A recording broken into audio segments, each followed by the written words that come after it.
Pas gaspiller nos impôts locaux dans une communication coûteuse pour masquer son immobilisme.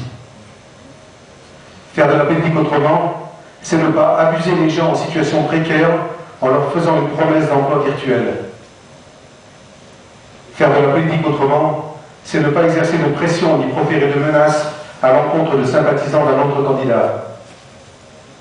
Enfin, faire de la politique autrement, c'est ne pas se présenter en défenseur de l'intérêt général lorsque par simple idéologie, on refuse de voter des mesures sociales et génératrices de pouvoir d'achat, comme l'APA+, la gratuité des transports scolaires ou le schéma gérontologique départemental. Laissons cette manière de faire au Conseil général sortant.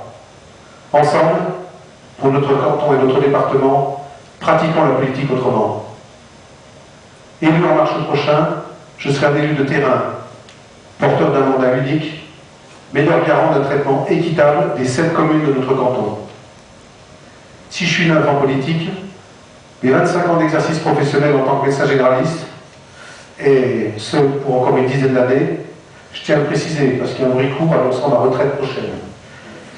Ce métier donc, ainsi que mon travail au sein de la CODEM, m'ont forgé une expérience qui va être indispensable pour traiter les 2 dossiers majeurs des prochaines années, que sont la dépendance et la désertification médicale.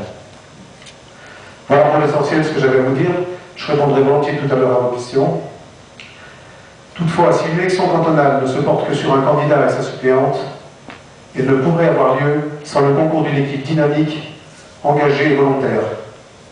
Aussi, je profite de ce moment pour remercier publiquement et très chaleureusement tous les membres de cette équipe qui me soutiennent et qui œuvrent sans relâche depuis plusieurs mois pour assurer l'aboutissement victorieux à cette campagne.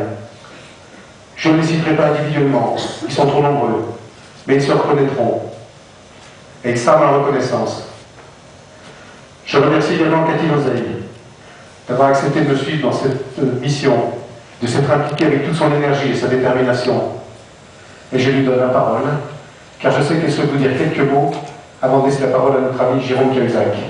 Je vous remercie.